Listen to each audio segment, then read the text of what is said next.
এই মেয়েটা চাকরির জন্য চাকরি খুঁজতে গেছে, এই ছেলেটা তাকে বলছে যে চাকরি দিবে, এর জন্য নাম্বার নিছে, নাম্বার নিয়ে চাকরি দেওয়ার জন্য যখন ডাক দিছে সে গেছে ব্রিজে যায়, তাকে খালি এক বাসায় নিয়ে গেছে, এক বিল্ডিং নিয়ে গেছে, নিয়ে যেয়ে তাকে ধর্ষণের চেষ্টা করছে এবং কি ধর্ষণও করছে, যত সম্ভব কথাতেই বোঝা যাইতেছে। শোনেন। চাকরি খুঁজতেছো? তো আমি বলছি যে হ্যাঁ আমি চাকরি খুঁজতেছি। তো বলার পর আমি কইতাছে কি তোমার নাম্বার দাও। তো আমি আমার নাম্বার দিছি, পর তো হ্যাঁ আমার ফোন দিত। তো আমি ফোন দিলে তারা বলতাম যে আপনি এত ফোন দেন কেন। 5 তারিখে ফোন দিয়া বলতে আছে 2:30 বাজে ফোন দিছে।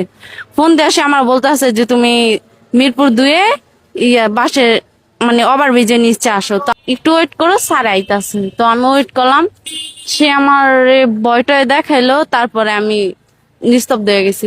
সে আমার বিল্ডিং এ নিয়ে যাওয়ার পর তো বলতাছে যে তুমি বসো। আমি বসলাম, বসার পর সে আমার বলতাছে যে কয় উন্না খুলো। তা আমি বললাম যে উন্না কই কেন খুলবো। তে সে বলতাছে কি এমনি উন্না খুলো।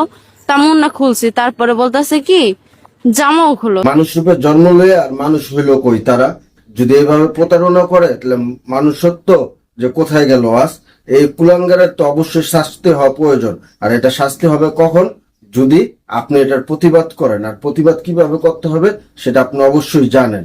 এই জন্য সবচেয়ে বেশি এটাকে সাপোর্ট করেন, সাপোর্ট করে এই মেয়েটাকে অবশ্যই ন্যায্য বিচার পাওয়া দেন। আর আপনি চাইলে এই মেয়েটা সঠিক বিচার পাবে। আর এমন কুলাঙ্গারদেরকে অবশ্যই কঠিন থেকে কঠিন শাস্তি হওয়া প্রয়োজন।